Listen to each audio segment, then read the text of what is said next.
Today is December 21st, 2011. My name is Dr. Michael Berna, and I'm here today on behalf of the Library of Congress Veterans History Project, a project that captures and archives the oral histories of the men and women who served in one or more of our nation's conflicts. We're in Monessen, Pennsylvania, at the Monessen Heritage Museum today to interview Mr. Marshall West, a retired veteran of the United States Air Force. Welcome, Mr. West, and thank you for agreeing to share your military experiences with the rest of the nation. I thank you for having me, and it's a privilege, an honor, and I feel very proud to be able to represent the United States Air Force. Well, we're glad to have you. You have a stellar career in the United States Air Force, and we're going to share some of that story now for other people who are interested in what it was like in the military at that time when you were in the Air Force there. We're going to start with a little bit of background information, Mr. West, beginning when and where you were born. Okay, I was born in Smithton, PA. Place better known as Fitzhenry, Pennsylvania. That's a suburb of Smith. Okay. I left Fitzhenry and went to Tower Hill, Pennsylvania. That was where I went to school, graduated from Redstone High School. Okay. And from there, I went to Pittsburgh, Pennsylvania. After I graduated, raised my right hand, and they shipped me on out to Lackland Air Force Base, San Antonio, Texas. And I went to basic training there. Here I learned a great experience about being disciplined, obedient, and having integrity. Always I learned how to wash dishes, and all those GI things that are very uncomfortable. And it's very hot in Texas at the time. I went there in June. That's where I had my 3 months basic training. From there, after that ordeal, and it was an ordeal, they sent me from Texas to Cheyenne, Wyoming. There, that's Francis D. Warren Air Force Base. There I went to technical school. I was trained to be a clerk typist, which was the administrative field. There, I enjoyed what I would call, I just got out of high school, man, and here I am back in school again. I said, man, when is this school going to end, boy? Right. But school never ends. You're always learning something new and different. Upon graduation from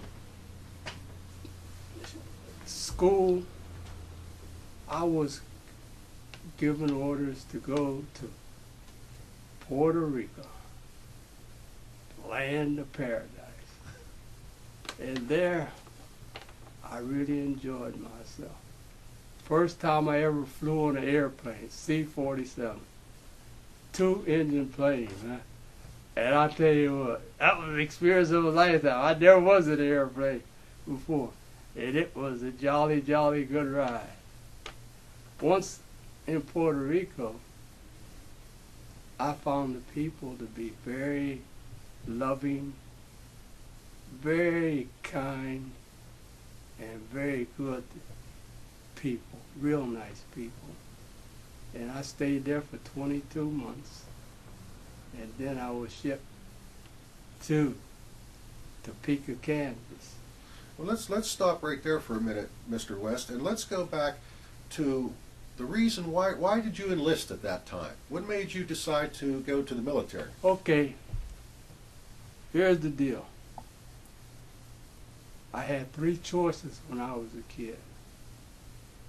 I could go into the coal mine. My father was a coal miner, and he would have been my sponsor in the coal mine. Or I could have had a second choice, going into the steel mill, Wheeling Pittsburgh Steel, right across the street from here. And I would have paid room and board to my aunt and uncle for staying there and lived in Montesson, which I really liked Montesson. I found it at that time to be a very fascinating place. In other words, it was like walking on the wild side. You know, country boy coming to a nice, warm place like Montesson. Everybody was friendly and happy-go-lucky. And then the last thing, the Air Force recruiter came to our school, and we all went to the gym. We had General Assembly, and the Air Force, the Navy, and the Army, they all came and spoke to us, and they told us what the benefits were and what a career you could have in the military, and you would go places, see things, and do things. Out of the first two, I knew the coal mines were no good for me, because I seen my grandfather. He worked in water. You know, he got arthritis and all that in his knees, and he could barely get around. Matter of fact, he had to have one of his legs cut off. And I said, I'll never go there. I said, I'd stand on the corner and go on welfare or something before I would take my life and go in there. Speak up a little, please. Okay, so I said to myself, I said, hip, hip, hooray! Off we go to the Air Force. Now, I tell you what, once I made up my mind, I was going. My cousin Robert from Montesson, he's dead and gone now. He was the one that told me, if you go in the service, make sure you go in the Air Force. Don't go into no other branch, because the life is real nice. And he wasn't kidding, you know. He told me the right thing. Now, I had a friend in high school. We were buddies. And we did everything together. Matter of fact, I'd go to his home and eat with his mother. He'd come to my house and we'd eat together. Or lunchtime, you know. We'd go to lunch together. And this one kid, his name was Percy Pace.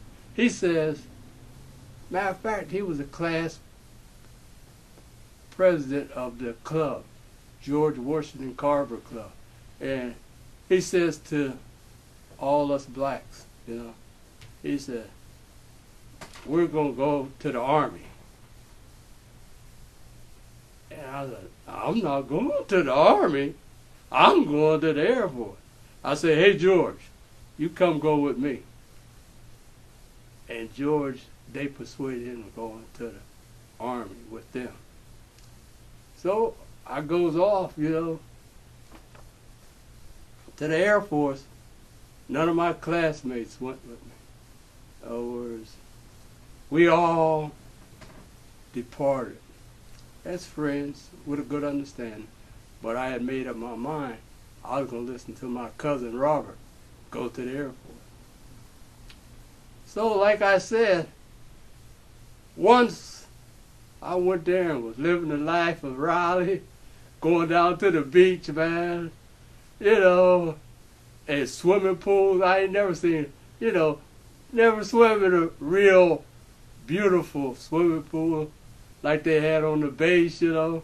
Man, I said, boy, this is the life of Riley. I'm really living it. I'm living high off the hog, boy.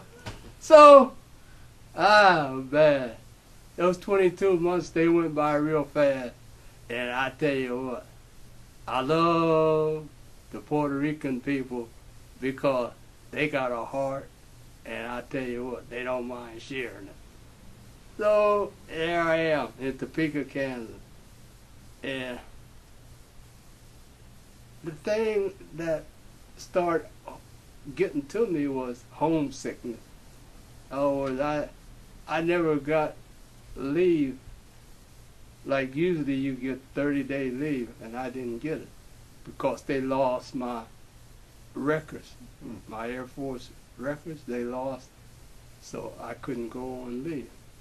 So, man, I came home finally on leave. Got a taste of the wild life, walking on the wild side down Montessa. Of all, that's where that was my stomping ground, Montessa. Montessa was the heyday place in that back of that. So anyway, I got a little on the wild side, and I got a job too. I did get a job. I got a job. While you were on leave, you got a job? No, after I got discharged, I got out of the service, and I wanted to see what life was, you know.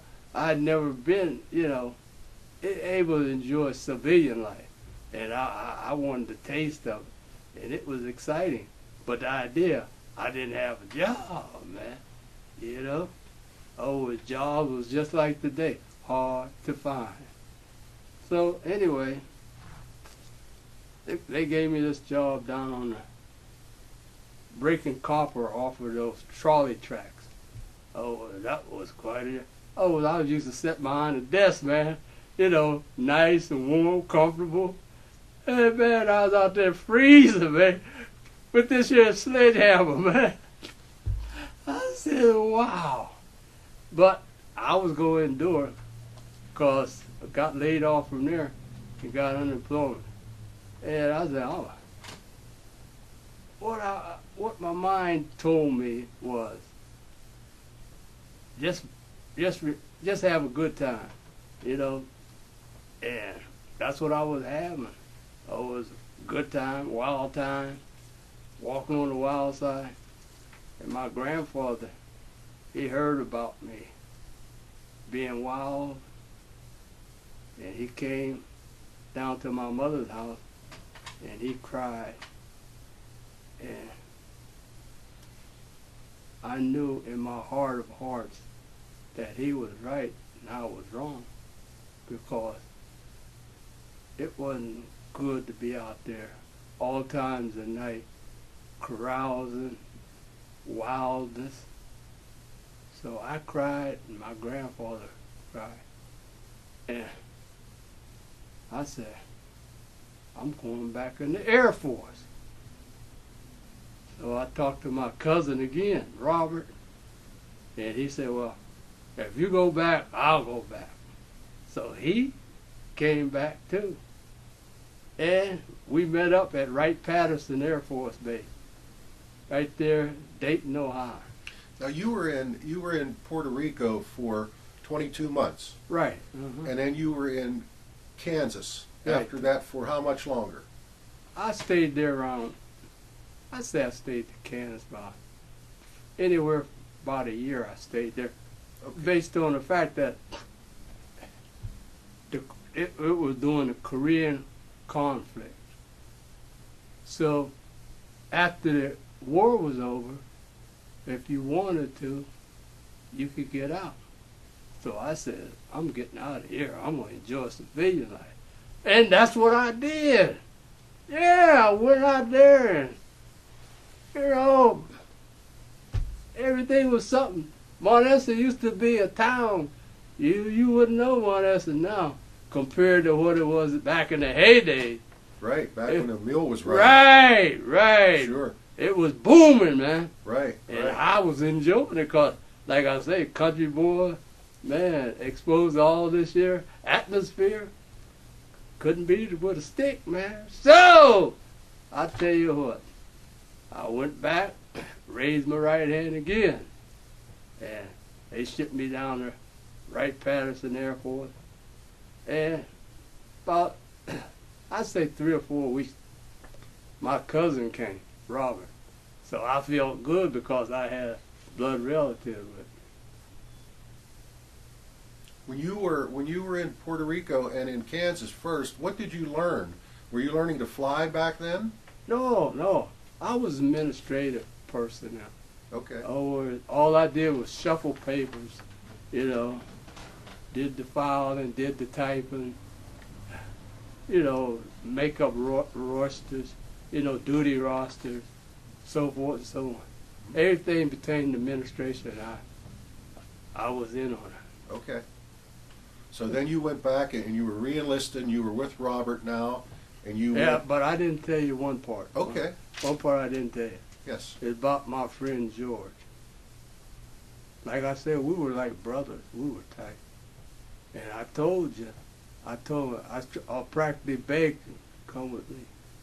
And he didn't do it. He went with the gang, the crowd, the group of black. So when I got back home on my leave, I went to see him down at his mother, asked about him, see how he was doing. And I went down to his mother's house, and his mother was crying. She said, George got killed in Korea. Remember when they had that big mass movement of those Koreans coming down off the 38 parallel? Yes. George got killed. They killed George. And I was heartbroken. Because, like I said, I thought of him as a brother. Mm-hmm. He was close. That was one experience I never will forget. And how did that change your feeling about the military at all? No, because the military was good to me. Mm-hmm. All I seen was, like I said, good times, had a nice career, just enjoyed myself, I was living it up. But like I said, I wanted to taste some civilian life, so I went out there, and I tell you what, I mixed them up, man. Yeah, I mixed them up. Me and my cousin Robert, my cousin Robert had a car, and we traveled all up and down the Mon Valley, boy. Yeah, finger popping, lollygagging, and enjoying ourselves. Now, Wright-Patterson was a much larger Air Force base Oh, then. Wright-Patterson is like a city, man. Man, that's a huge place. All you can see is buildings and more buildings. And then, like I say, we and my cousin got our orders. I was enjoying it. I'd come home on the weekend to Montesa, Mm-hmm. Yeah, fun was still popping. But like I said, they said, oh, we're going to fix him. They sent me to Spokane, Washington, way out west. They sent my cousin to Limestone, Maine, which is way up yonder in the east. And I said,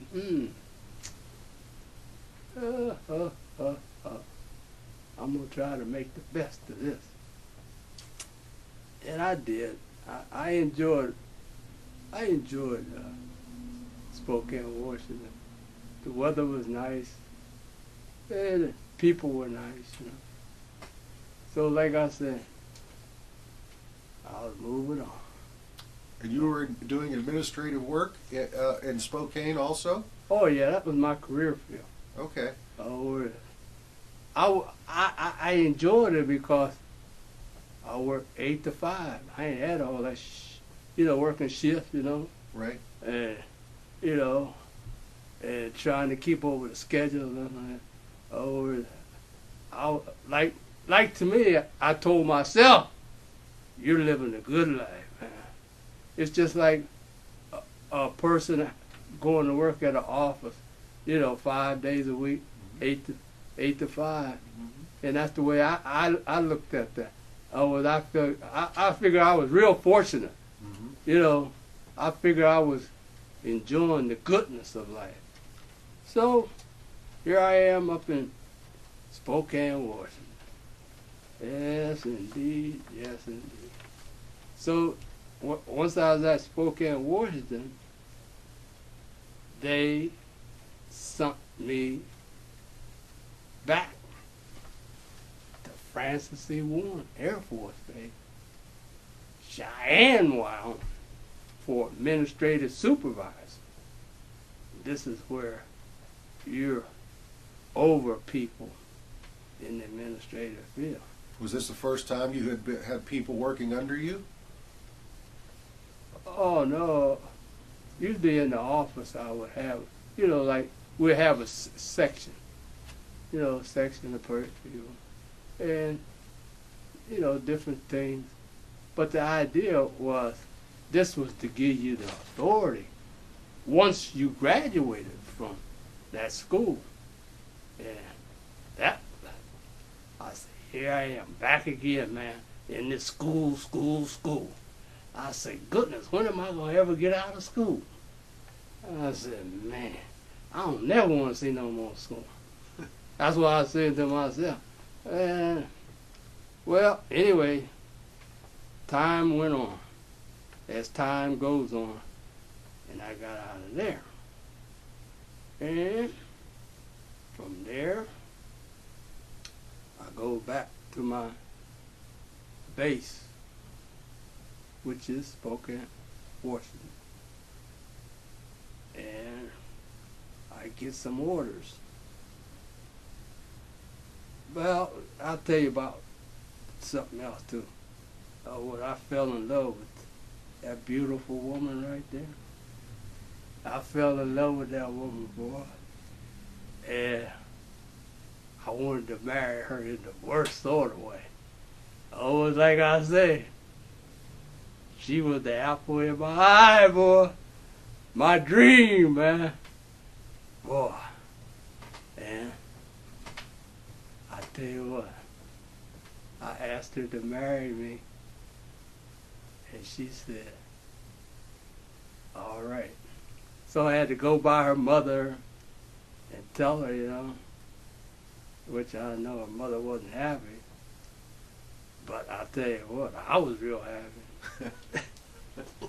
And that's all I was thinking about. Selfish me. Selfish me. Okay. We got married. And then the next thing was... And what year was that you got married? Do you remember what year? 54. 54. Right. Okay. And you got married on the base? No, I got married in Maryland, Cumberland, Maryland. That's where we got married at. Okay. And I was stepping in tall cotton. Yes, indeed. She don't know how happy she made me. I felt like a little kid, man, with a brand new play toy. Yes, sir, yes, sir, yes, sir. Then, like I said, life goes on. Goes back to Spokane, Washington.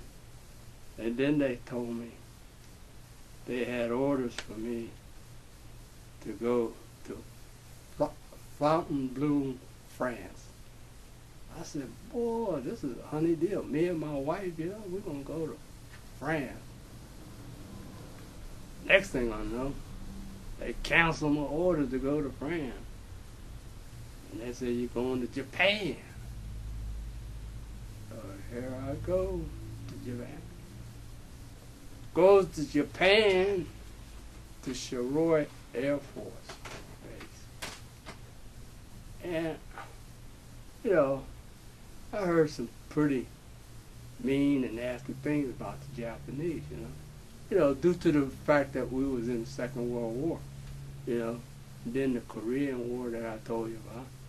And I went over there, and these people were so humble, so polite. I said, boy, I can't understand how they wrote, propaganda. I read a lot of propaganda. Mm-hmm. How they were savages, mm-hmm. and how they brutalized American troops. So, well, matter of fact, going back, I worked for a general, a Colonel Grady. And Colonel Grady, he was in that Burma death march, Mm-hmm. And I got the privilege of being his private clerk typist. As a matter of fact, he honored me one day by coming to my house and having lunch with me and my family. Well, my wife, she wasn't too happy because she wasn't aware that he was coming. And I tell you what, that made me feel so good. Matter of fact, Colonel Grady, he didn't want me to leave, you know. And I wanted to get closer to my family, so I left anyway and went to Youngstown, Ohio. There, I would be called a weekend warrior, because every weekend I was coming to Mount Essence to see my family, and I was eating that up.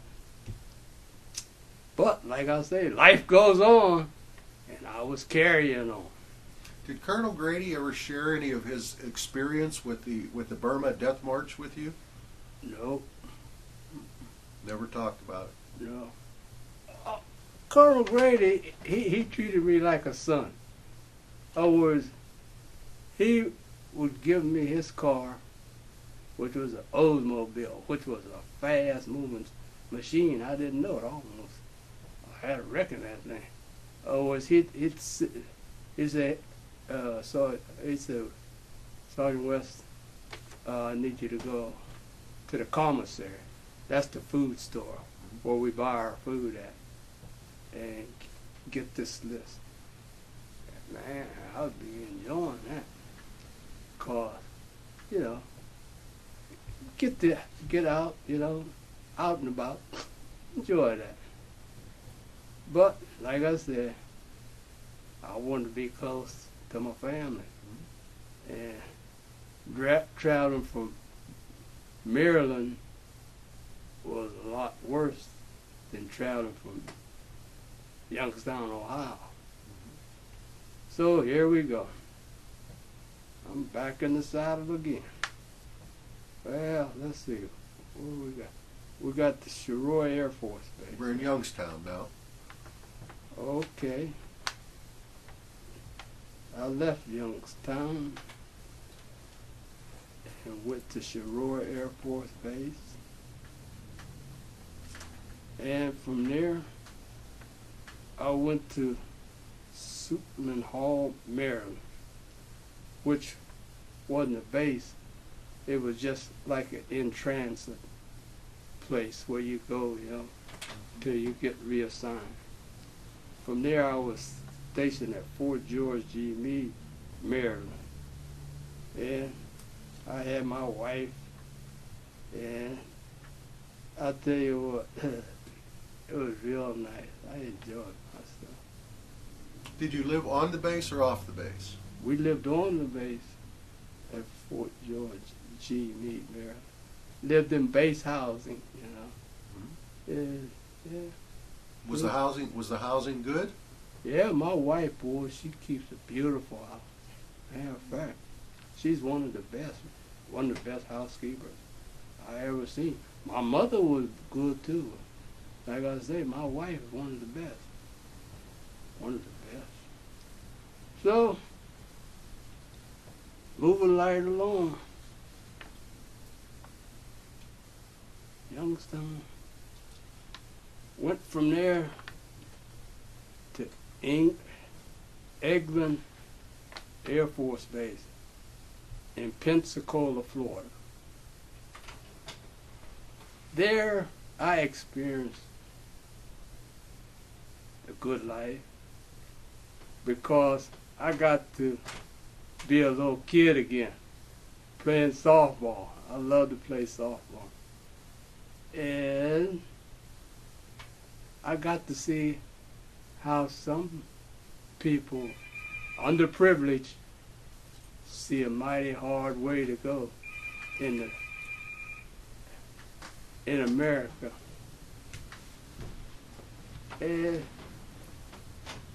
But you know, what fascinated me most about it is these people, they were what you call people that work in the fields, did hard work, hard labor. When Friday night come, they'd be at the clubs, partying hardy, living it up, enjoying like they didn't have a care in the world. And like I said, boy, these people fascinate me. How can they enjoy life to such an extent where they work hard out in the sun? It get hot in Florida, man. Let me tell you, it get hot in Florida. So anyway, I enjoyed that. And there, I was put in the Beaumont missile squadron, which represent this medal right here. That's missile. Now, was that the first time you'd been around the missiles? Oh yeah, that was when it first started. Oh, that's when it first started, when it started booming, and they was doing a lot of experiments. Matter of fact,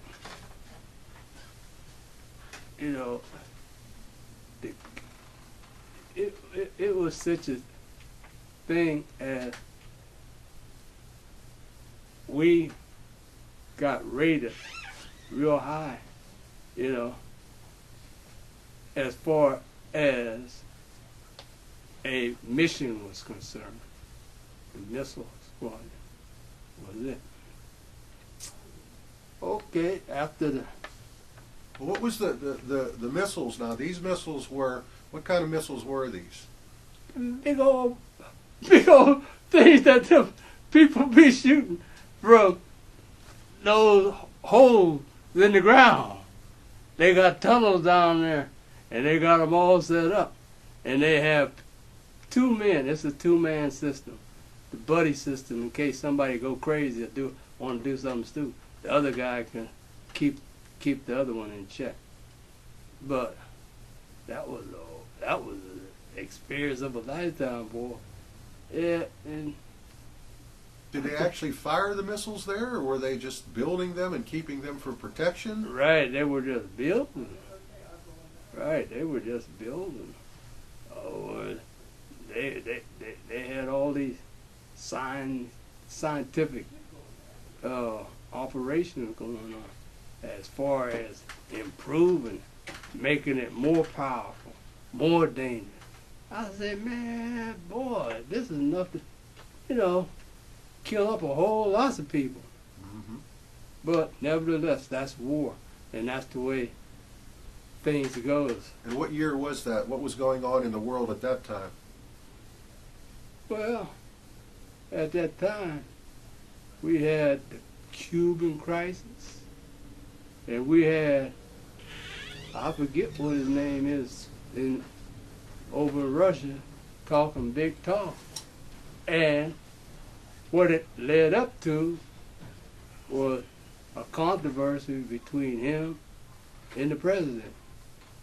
And neither one but Russia backed down. It was Khrushchev. Right, Khrushchev, right. That's what he was. That's who it was. And he said,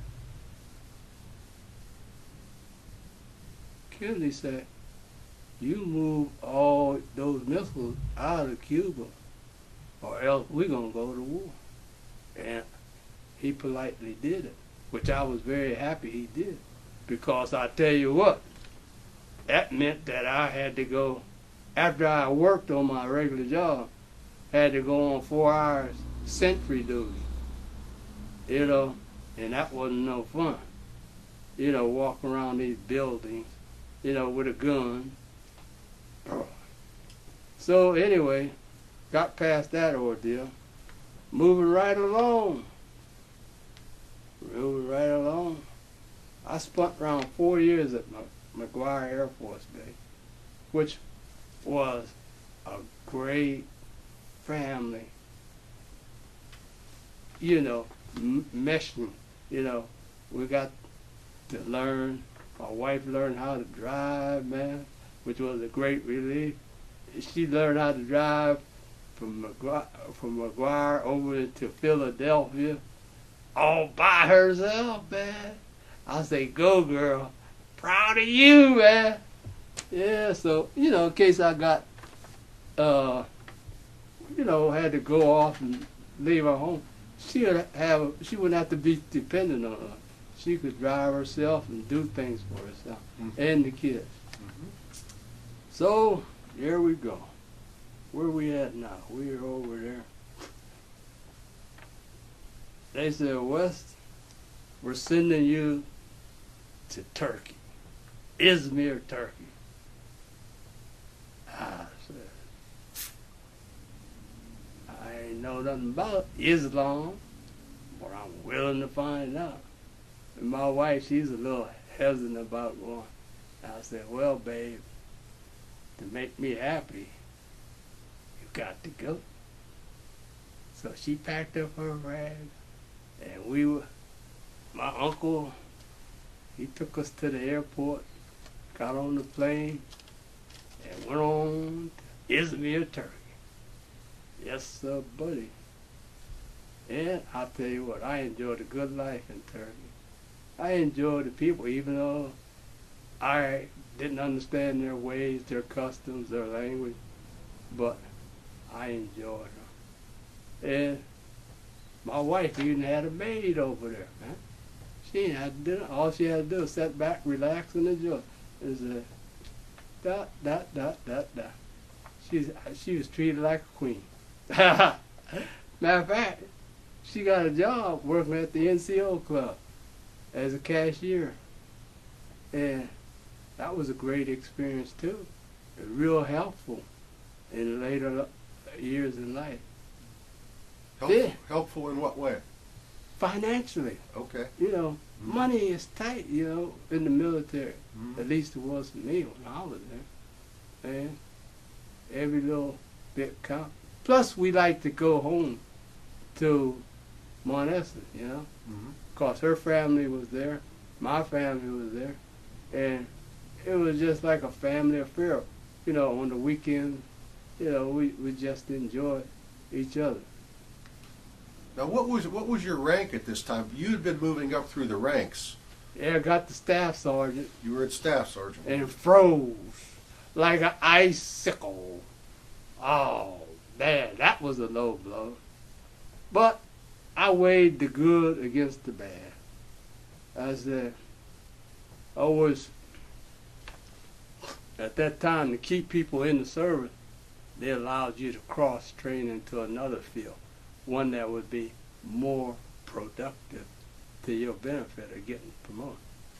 But I said, no, I like 8 to 5,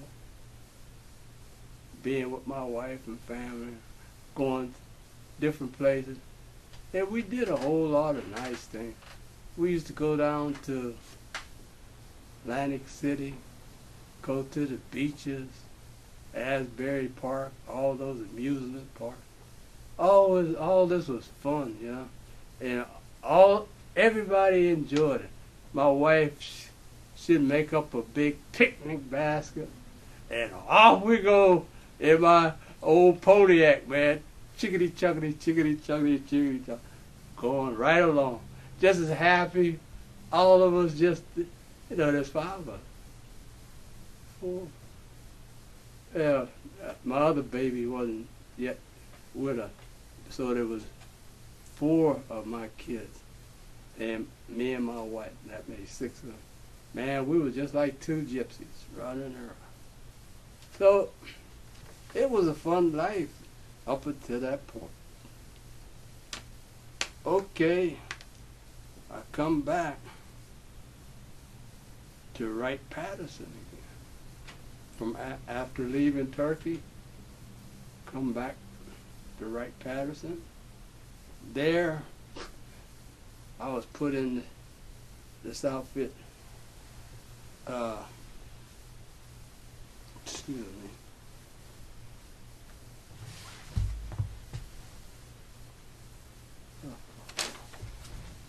Oh God, here's something.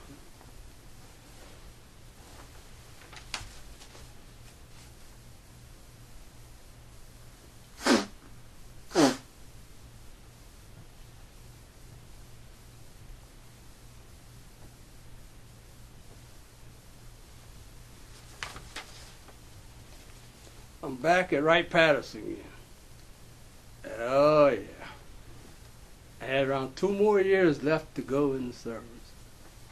So I said, got it made now. Just about home, baby. Over the hump, man. Bumpity bump. Get into this year, what you would call technical outfit. Oh, that's where they do all the experience, do a lot of experimenting and stuff like that. In technology, highly technical.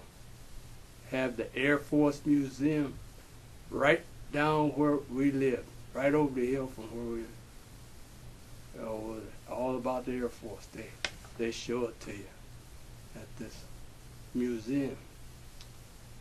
Then, next thing I know, like I said, I had 2 years ago now. And the man said, Wes, you're going to Vietnam. I say, Shazam, where at? The man said, Vietnam.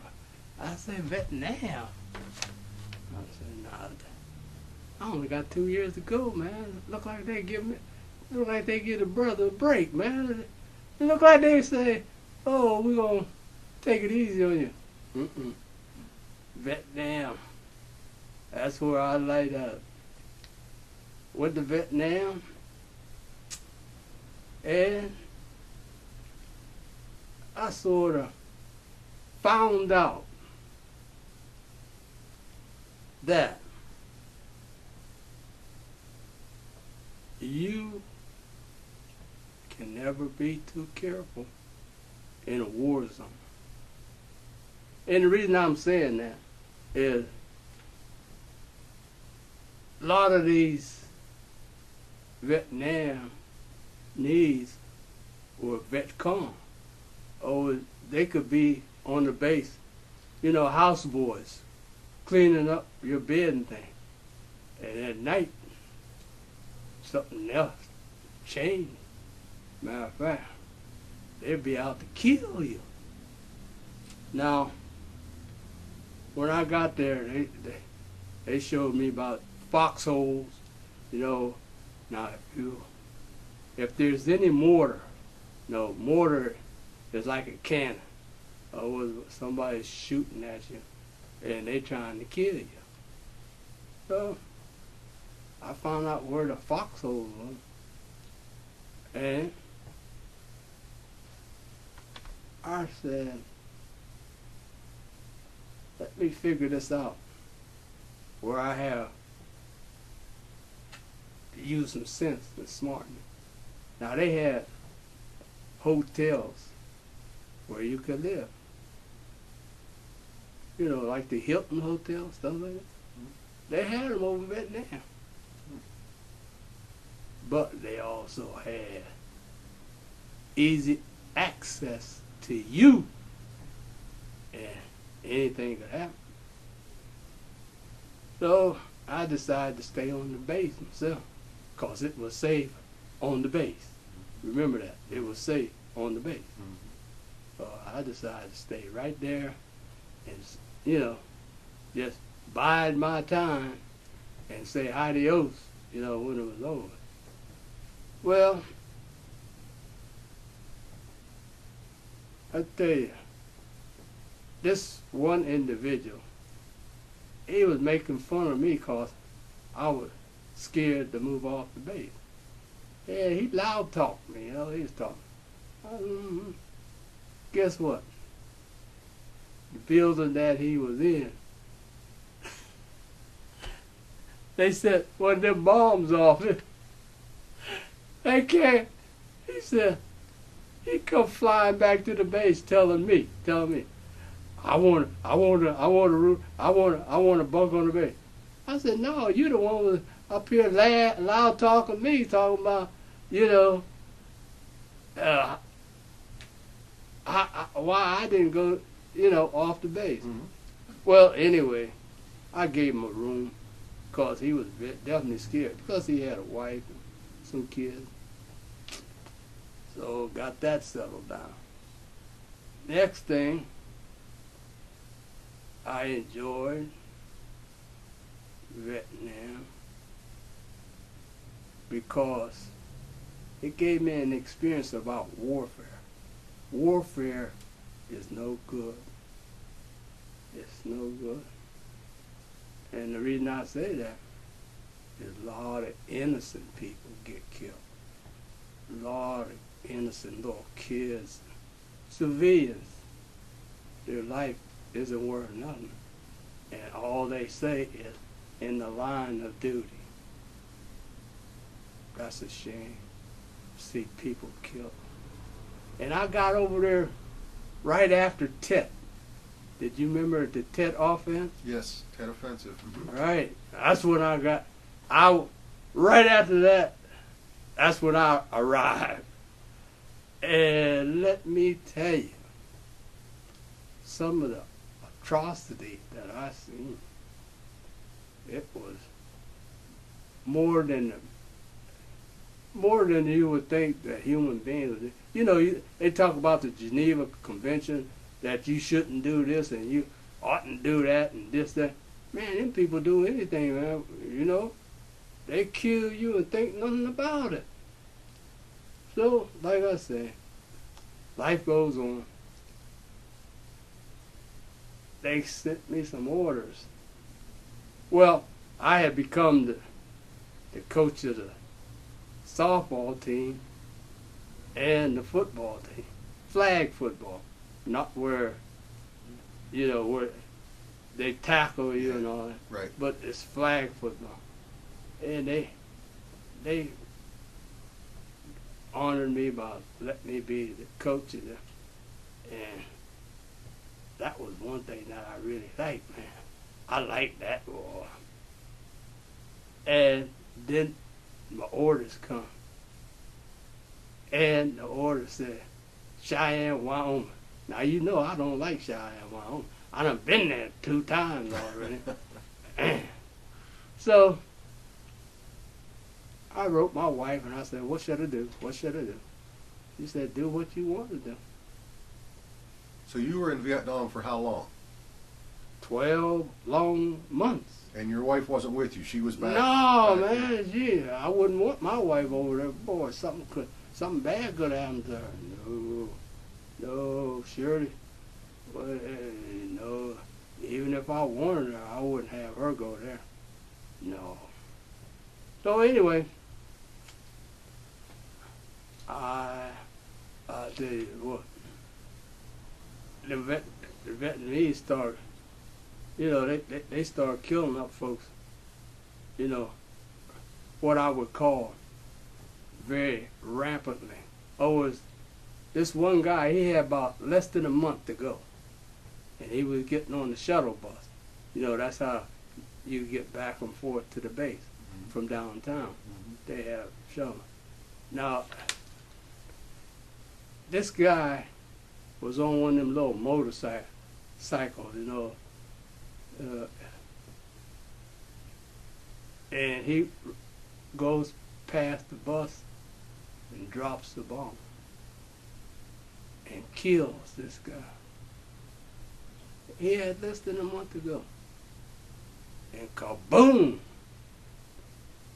They were sending him back home in one of them body bags. So I said, well, it's time for me to leave here.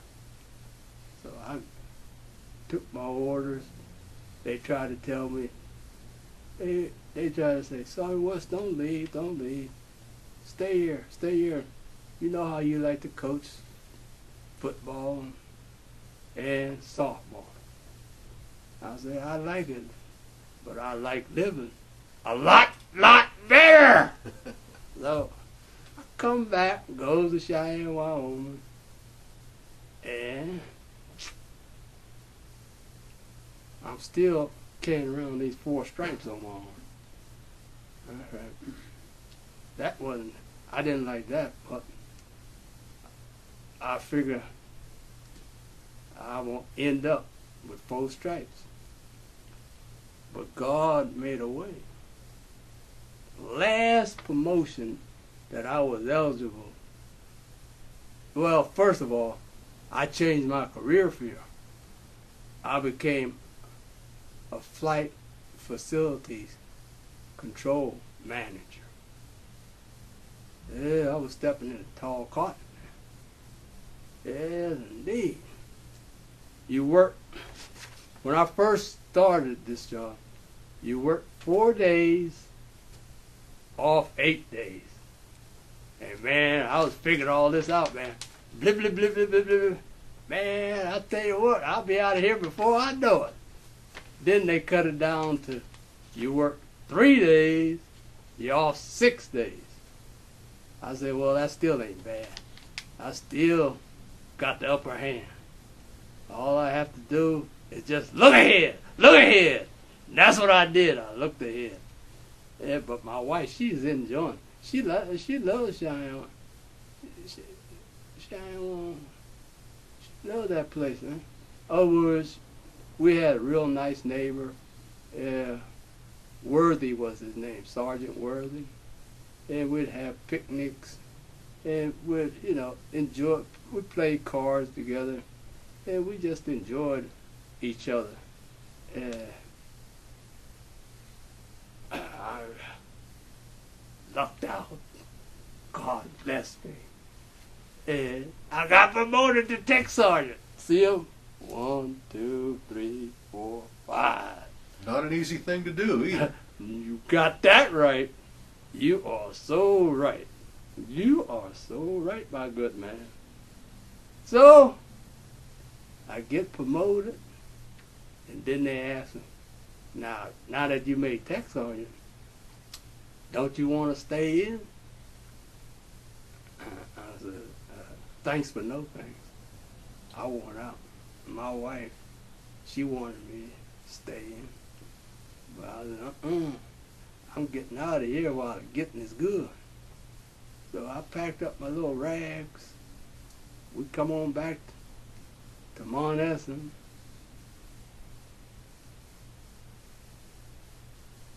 And where did we live at, sir, when we came back? Oh, we had a house. I bought a house before we had a house. That's where we came back, to our house on Chestnut Street. And there, my wife, she got a job. I didn't. She got a job working at the grocery store as a cashier, which, like I told you, that training over in Turkey came in handy. Mm-hmm. She was an experienced cashier. So, moving right along, I got promoted. My wife come home, she got a job, and we were sailing right along, man, like 2 peas in a pot. Hot to trot. Yes, we had a real good time. And that's the military history right there, my good man. Hope you enjoyed it. I enjoyed it very much, and it sounds to me like Robert gave you some very good advice in the beginning, didn't he? I tell you what, I always tell everybody that I talk to, I tell them, my cousin Robert, he was the reason for me being in the Air Force. All right. And the other thing I noticed about you, you're a real people person. No matter where you went, in all the different bases, you always talked about the people that you met there and how nice the people were. And I think that says a lot about you as a person, and I think that the military gave you that opportunity to experience a lot of different people that you would have never had the opportunity to do that before. You're right. You're right. Mm-hmm. You are so right. Mm-hmm. Well, this has been fascinating to hear your life story in the military, and it's so wonderful that you enjoyed it like you enjoyed it, and it meant so much to you. And out of the 3 choices, you obviously made the right choice. Hallelujah. Thank you, Jesus. Sure did. Sure did. You met a wonderful lady, a beautiful wife, right. 5 children, right, and had a nice career. And let me ask you this, Mr. West, is there anything that you would like to say in closing before we close out here, that anything at all? I would like to say this. America is a great country. There's none better than America. I love my country. I love my people. Even though we don't always agree on this or that, but I love my country, love my people, and I love my family. That you can well believe. Well, sir, I do believe that. And Right. on behalf of the rest of the country, we thank you for your service. We appreciate what you've done, and I'm sure you've made a huge difference all the time that you spent in the military and even your life beyond the military. So we thank you for that. Yeah, thank you, thank you, thank you. Thank you for having me. Thank you for allowing me to express myself. Words. I just enjoyed the interview, and your warmth, your kindness, your friendliness. I really enjoyed sitting down, having this discussion with you. Right. And it touches me to my heart to see such warm-hearted, friendly, and nice people. That's a blessing. Well, thank you. That's certainly some of the kindest words anyone ever said to me. I appreciate that. Thank you. You're more than welcome, and you're more than deserving. Right. Thank you very much. That concludes our interview for today. Okay. All right. Hip hip.